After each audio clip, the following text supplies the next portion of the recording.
বিসমিল্লাহির রহমানির রহিম। আজ আমরা দ্য ডেইলি স্টার থেকে বিজনেস সেকশনের একটা আর্টিকেলের অনুবাদ করব। আমরা দেখতে পাচ্ছি এখানে আর্টিকেলের শিরোনাম ফরেন লোন, মানে হচ্ছে বৈদেশিক ঋণ সম্পর্কে এখানে বলা হয়েছে। Repayment crosses $4 billion for first time.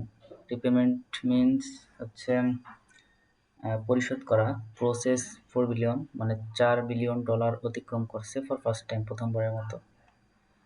এরপর আছে একটা গ্রাফ দেখতে পাচ্ছি, এই গ্রাফে আউটস্ট্যান্ডিং ফরেন ডেট মানে কত টাকা আমাদের লোন আছে এখনো, এবং repayment for of foreign loan মানে এই পর্যন্ত কত টাকা আমাদের পরিশোধ করা হয়েছে। ফিসকাল ইয়ার অর্থ বছর 2019, 19, 20, 21, 22 এবং 23 এই কয়েক বছরটা এখানে দেখানো হয়েছে। মানে আস্তে আস্তে ডে বাই ডে এটা ইয়ার বাই ইয়ার এটা বাড়ছে, ইনক্রিজ হয়েছে। এবং এই গ্রাফ সম্পর্কে আমরা টোটালি বিস্তারিত নিচে জানতে পারবো। তো আমরা ফুল ডিটেলসে চলে যাই। এখানে আছে foreign loan payment, repayment means পরিশোধ করা, ফরেন লোন বৈদেশিক ঋণ, which was hovering around $3 billion since fiscal 2012 and 13 মানে 2012-13 অর্থ বছরে হুইচ যা ওয়াজ হভারিং মানে হচ্ছে ঝুলে থাকা, ওয়াজ হভারিং মানে ঝুলে ছিল, অ্যারাউন্ড $3 billion মানে $3 billion আশেপাশে, $3 billion মতো। হ্যাঁ, এটা 2012-13 সালে এটা রিপেমেন্ট পরিশোধ হয়েছে। ক্রস দ্য $4 billion মার্ক, এটা $4 billion অতিক্রম করছে for the first time last fiscal year on the back of high interest payments and short-term loans in the power and energy sector. So এখানে বলা হয়েছে 4 billion mark for the first time, প্রথমবারের মতো last fiscal year, গত বছরের on the back of high interest অতিরিক্ত উচ্চমাত্রার সুদের জন্য, সুদের বিপরীতে পেমেন্টস অ্যান্ড শর্ট পেমেন্টস অর্থ মজুরি দেওয়া। সো হাই এখানে মজুরি বোঝায় না, এখানে হাই ইন্টারেস্ট পেমেন্টস মানে উচ্চমাত্রার সুদ দেওয়া বোঝাইছে। অ্যান্ড শর্ট টার্ম লোনস এবং ক্ষুদ্র মানে অল্প সময়ের জন্য যে মেয়াদি স্বল্প মেয়াদি লোন ঋণ সেটাকে বোঝাইছে in the power and energy sector, বিদ্যুৎ এবং জ্বালানি সেক্টর বা খাতে। তো আমরা এটা পুরোপুরি সামারাইজ করলে কি দাঁড়াচ্ছে হচ্ছে বৈদেশিক ঋণ পরিশোধের পরিমাণ 2012-13 অর্থ বছরে থেকে প্রায় $300 কোটি কম বেশি ছিল। হ্যাঁ, বিদ্যুৎ ও জ্বালানি খাতে উচ্চ সুদ পরিশোধ ও স্বল্পমেয়াদী ঋণ নেওয়ার কারণে গত বছরে তা বেড়ে 400 কোটিতে দাঁড়িয়েছে। এই 400 কোটি হচ্ছে 4 বিলিয়ন মানে 400 কোটি এবং 3 বিলিয়ন সমান 300 কোটি, কারণ আমরা জানি 1 বিলিয়ন সমান 100 কোটি। সো আমরা পরের অনুচ্ছেদে যাই। পরের প্যারাগ্রাফে আছে ইন ফিসক্যাল 2022-3। সো এখানে 10 বছর পরের কথা, এটা 2012-13 কথা বলছে, এটা 2022-23 কথা বলছে। ফরেন লোন রিপেমেন্ট স্টুড দাঁড়ায় ফরেন লোন রিপেমেন্ট মানে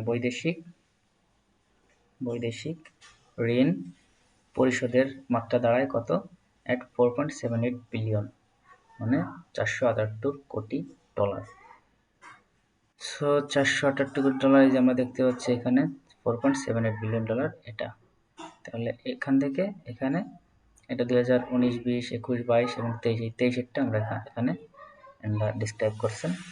সো আপ 32.8% ইয়ার অন ইয়ার মানে বছরে 32.8% কি করছে, বৃদ্ধি পাচ্ছে। হ্যাঁ, according to the economic relations division. আমরা এটা কোথার মাধ্যমে জানতে পারি, এটা ইকোনমিক রিলেশনস ডিভিশনস নামে একটা অর্গানাইজেশন আছে, সেটার মাধ্যমে, সেটার বরাতে আমরা জানতে পারছি। সো দ্য রিপেমেন্ট পরিশোধের মাত্রা বাড়ছে, ইনক্রিজড মানে বৃদ্ধি পাওয়া।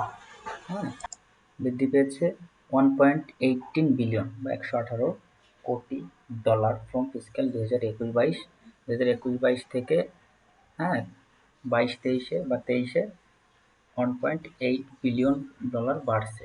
এটা আমরা এখানে যে দেখতে পাচ্ছি 2022 থেকে 2023-এ 3.61 থেকে 4.78, 78 এটা বাড়ছে। এটা আমরা বিয়োগ করলে পাবো 1.8। সো এটা বাড়ছে। এরপর কি আছে? In previous year, the repayments increased between 100 to 400 million। মানে হচ্ছে in previous years, গত অর্থ বছরগুলোতে, ইয়ার্স অধিক একের অধিক বোঝাচ্ছে, দ্য রিপেমেন্টস পরিশোধের মাত্রা ইনক্রিজড বিটুইন, মানে 100 থেকে 400 মিলিয়ন ডলারের ভিতর, মানে এটা বাড়ছে। হ্যাঁ, এটা 300 হতে পারে, 200 হতে পারে, এরকম এর ভিতরে আর কি বাড়ছে মাত্রা। এখানে মাত্রাটা বোঝাচ্ছে। গোয়িং ফরওয়ার্ড, আমরা যদি আরও সামনে যাই তো আমরা দেখতে পাবো দ্য রিপেমেন্টস আর এক্সপেক্টেড, হ্যাঁ, রিপেমেন্টস মানে পরিশোধ আর এক্সপেক্টেড, ধারণা করা হচ্ছে, আশা করা যাচ্ছে, to increase further because of exchange rate, হ্যাঁ, ভোলাটিলিটি। এখন এখানে দেখা যাচ্ছে ইনক্রিজ ফার্দার, ভবিষ্যতে বাড়তে পারে, বিকজ কারণ, of exchange rate volatility. Volatility means হচ্ছে অস্থিরতা। মানুষ অস্থির থাকে, তো এই জন্য ভোলাটিলিটি মানে অস্থিরতা। সো এক্সচেঞ্জ রেট মানে মানির যে এক্সচেঞ্জ রেটটা থাকে ডলারের থেকে বিপরীতে টাকার মান, সেটা কমতে পারে এবং টাকার থেকে বিপরীতে ডলারের মান বাড়তে পারে।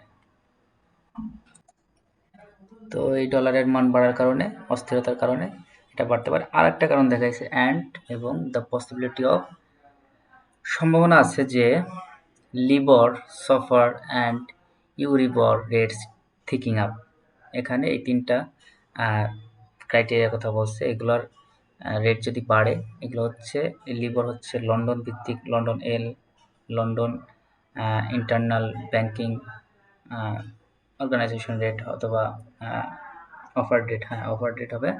সফার হচ্ছে ইউনাইটেড স্টেটসের একটা সংস্থা, এটা একটা। আর ইউরিবর হচ্ছে ইউরোর একটা সংস্থা, রেটস টিকিং আপ। এরা কি করে? এরা হচ্ছে টাকার বিপরীতে 100 টাকা আনলে 100 টাকার বিপরীতে কত টাকা সুদ হিসেবে পে করতে হবে, সেই নীতিমালা এরা নির্ধারণ করে। সো এটা যদি বাড়ে ডে বাই ডে, আর যদি এক্সচেঞ্জ রেট বাড়ে, এই কারণে, এই ভয়ে আর কি এক্সপেক্টেড করা যাচ্ছে যে আমাদের রিপেমেন্টস বাড়তে পারে। হ্যাঁ, এরপর আছে কি, the ERD said in it's latest report. মানে এই ইআরডি তাদের সাম্প্রতিক যে রিপোর্ট, যে তথ্য আছে তার মাধ্যমে তারা বলছে, ইআরডি মানে হচ্ছে কি ইকোনমিক রিলেশনস ডিভিশন, হ্যাঁ, এই সংস্থা বলছে।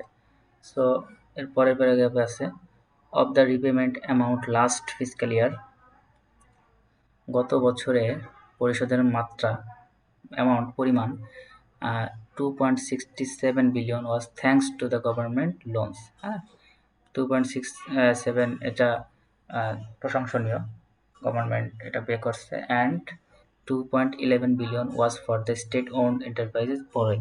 মানে স্টেট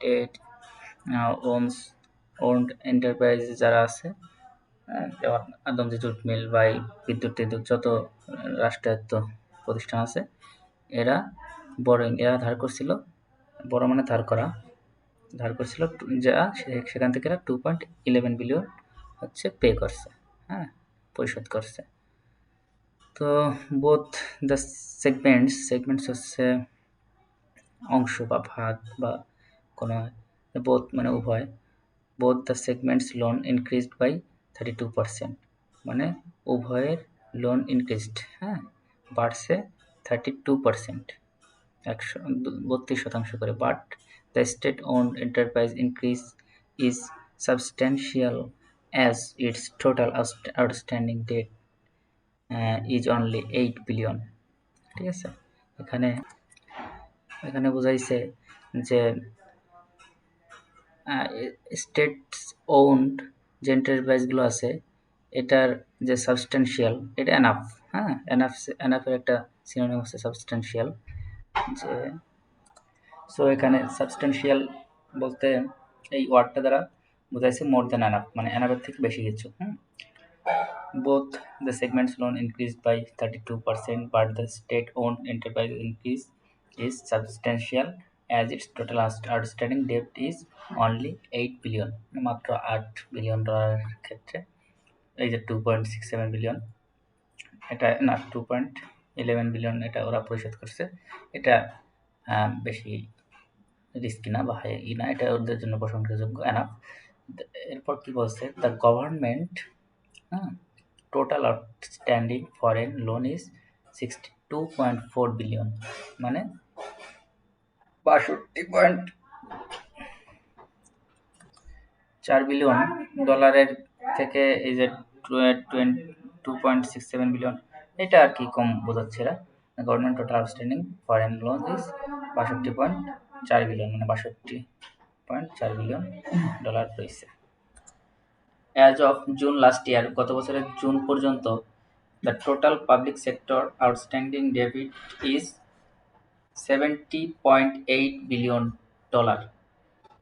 অর্থাৎ গত বছরের জুন পর্যন্ত সর্বমোট পাবলিক সেক্টর মানে কি, মানে আমরা ধরে নিতে পারি সরকারি পাবলিক সেক্টর মানে সরকারি খাতে, পাবলিক মানে জনগণেরই আর কি পুরোপুরি, ওই সরকারি এবং গভর্নমেন্ট এবং এন্টারপ্রাইজ দুটা মিলেই ডেট আছে 70 বিলিয়ন। এই যে 62, 62 অ্যান্ড 8, এই দুইটা মিলে 70.8 বিলিয়ন ডলার।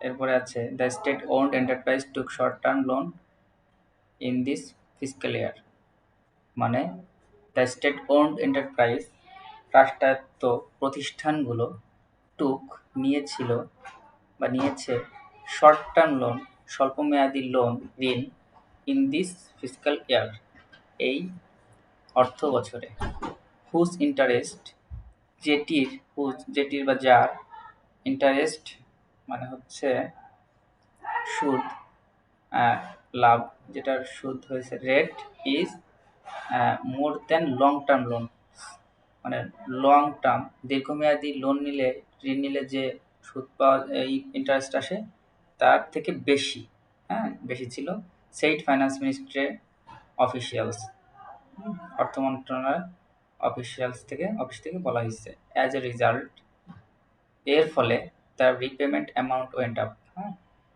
পরিশোধের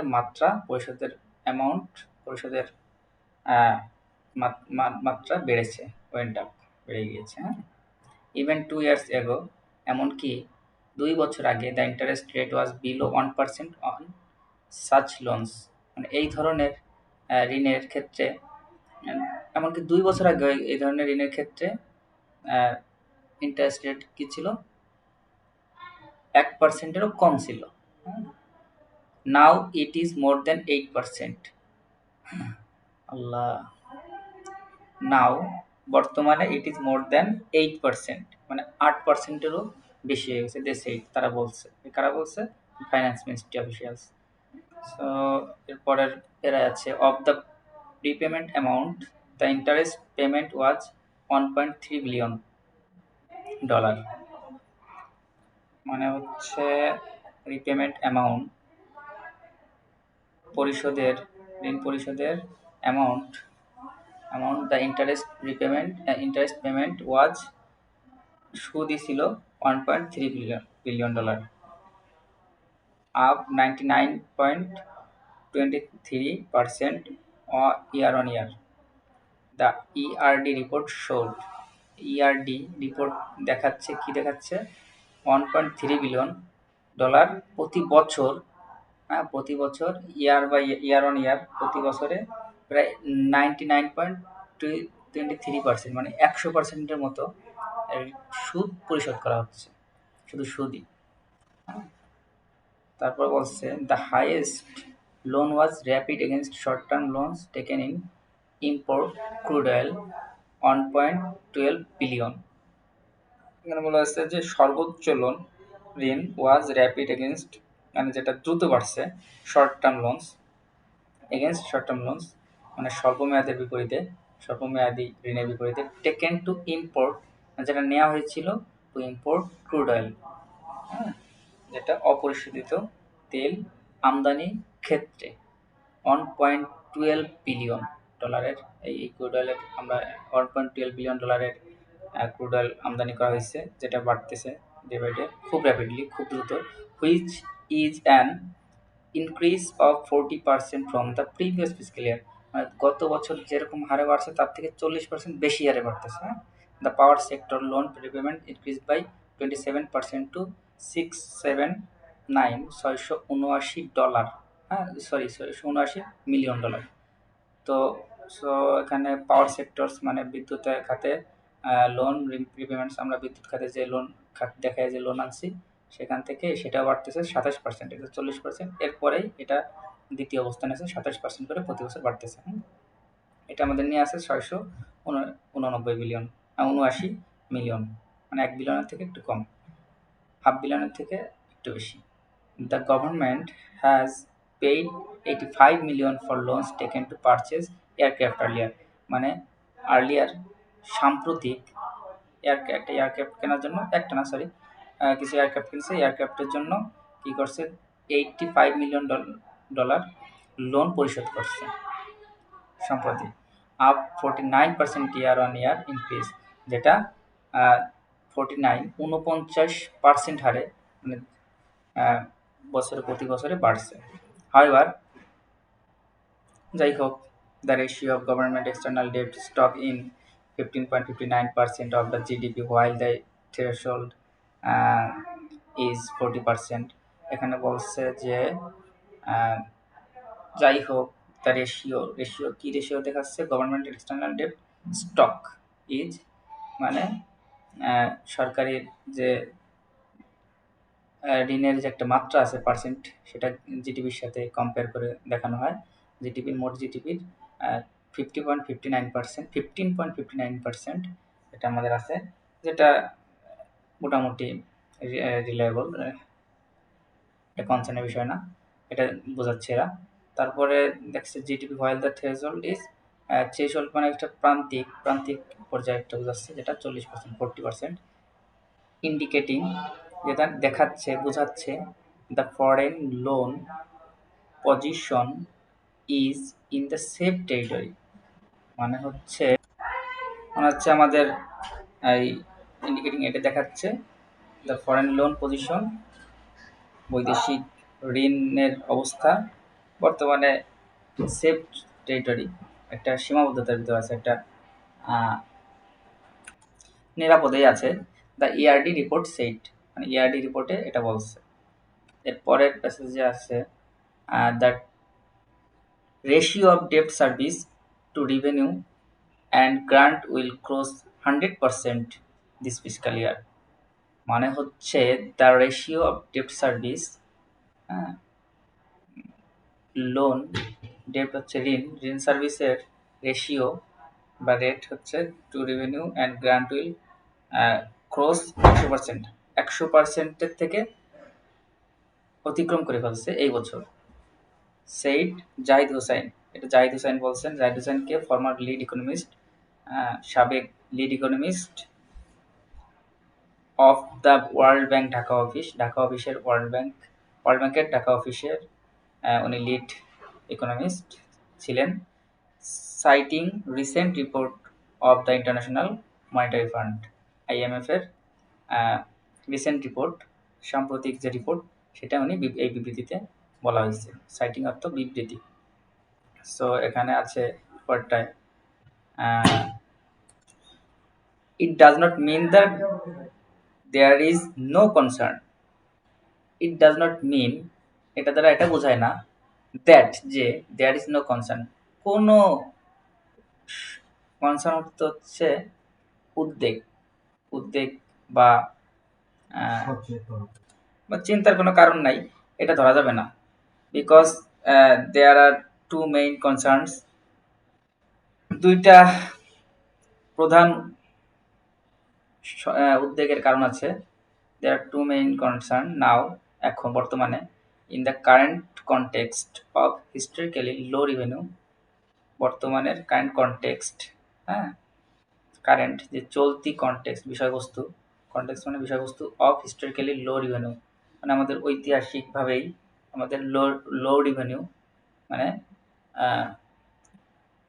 অল্প, লো মানে হচ্ছে কম রিভিনিউ, কম রাজস্ব কালেকশন মানে রাজস্ব আয় এবং রাজস্ব সংগ্রহ and ongoing dollar crisis. Dollar crisis, ongoing dollar crisis মানে ডে বাই ডে যে ডলারের রেট, টাকার পরিবর্তে ডলারের বিপরীতে ডলারের মান বাড়ছে, সেটাকে বলা হয় ডলার ক্রাইসিস। তারপরে আছে the loan repayment pressure is still heavy and we can't see the pathway to get rid of the situation. মানে হচ্ছে that loan repayment pressure is still heavy মানে হচ্ছে পরিশোধ ঋণ পরিশোধের চাপ এখনো খুব ভারী, খুব প্রচুর আছে, এটাই বোঝাইছে। অ্যান্ড এবং we can't see the pathway, আমরা দেখতে পাচ্ছি না কোনো পথ, to get rid of the situation, এটার থেকে মুক্তি পরিত্রাণ পাওয়ার। হ্যাঁ, এই সিচুয়েশন থেকে পরিত্রাণ পাওয়ার, এই অবস্থা থেকে।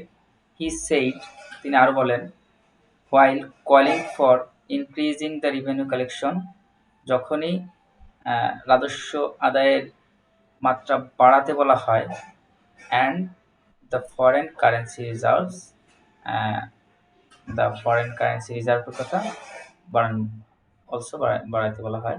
বিসাইডস, এছাড়াও the government should try to get low cost foreign loans in the future, Hussain added, মানে হুসাইন সাহেব আরও বলেন, এছাড়াও দ্য গভর্নমেন্ট শুড ট্রাই, সরকারের উচিত, টু গেট পাওয়া লো cost foreign loans in the future, ভবিষ্যতে স্বল্প সুদে লোন নেওয়ার চেষ্টা করা সরকারের উচিত। দ্য ইআরডি রিপোর্টে আরও বলা হয়েছে, titled flow of external resources, এই শিরোনামে title flow of external resources, এই শিরোনামে বলা হয়েছে, said few loans have recently been mobilized at variable interest rate, মানে মোবিলাইজড চলমান কিছু সুদের হারে কিছু ঋণ বর্তমানে সংগ্রহ করা হয়েছে। The interest rate risk is high when the variable interest rate dominated debt portfolio exists, it added, এটা আরও যুক্ত করে যে সুদের হার বিপজ্জনক হয়, সর্বোচ্চ হয় তখন the variable interest rate dominated, variable interest rate যখন dominated প্রভাব বিস্তার করে ডেট পোর্টফোলিও এক্সিস্ট, যখন ঋণ পোর্টফোলিও এক্সিস্ট থাকে। যদিও the report acknowledged the interest related risks, মানে যদিও the report acknowledged the interest related risk, রিপোর্টে সুদ সংক্রান্ত ঝুঁকির কথা স্বীকার করা হয়েছে। It said all the other indicators are below the level of threshold, মানে প্রান্তিক পর্যায়ের থেকে নিচে আছে ইন্ডিকেটরস, যেটা দিক নির্দেশনা দেয়। ইট সেইড, এটা বলেছে, অল দ্য ইন্ডিকেটরস, প্রত্যেক দিক নির্দেশনা দানকারী দেখাচ্ছে যে এটা প্রান্তিক লেভেল থেকে নিচে আছে, বিলো, নিচে। According to the present classification by the World Bank, বিশ্ব ব্যাংকের বর্তমান ক্লাসিফিকেশন, শ্রেণীকরণের বরাতে জানা যায়, Bangladesh is categorized as a less indebted country, Bangladesh less indebted মানে হচ্ছে কম সুদ গ্রহিতা কান্ট্রি, এই ক্যাটাগরিতে পড়েছে। যদিও the Bangladesh bank has taken several initiatives, Bangladesh bank নিয়েছে সেভারাল ইনিশিয়েটিভস, মানে হচ্ছে বেশ কিছু উদ্যোগ, বাংলাদেশ ব্যাংক বেশ কিছু উদ্যোগ নিয়েছে। The foreign currency reserve has been declining in the last 1.5 years, গত 1.5 বছরে ফরেন রিজার্ভ ডিক্লাইনিং কমতেছে। As of February 14, foreign currency reserve stood at 19.9 billion. ফেব্রুয়ারি 14 পর্যন্ত বৈদেশিক কারেন্সি রিজার্ভ দাঁড়িয়েছে $19.9 বিলিয়ন। সো এই পর্যন্তই। আমরা পরবর্তী আগামী দিনে আরেকটা নতুন আর্টিকেলের অনুবাদ নিয়ে আসবো। সবাই সুস্থ থাকবেন। আল্লাহ হাফেজ।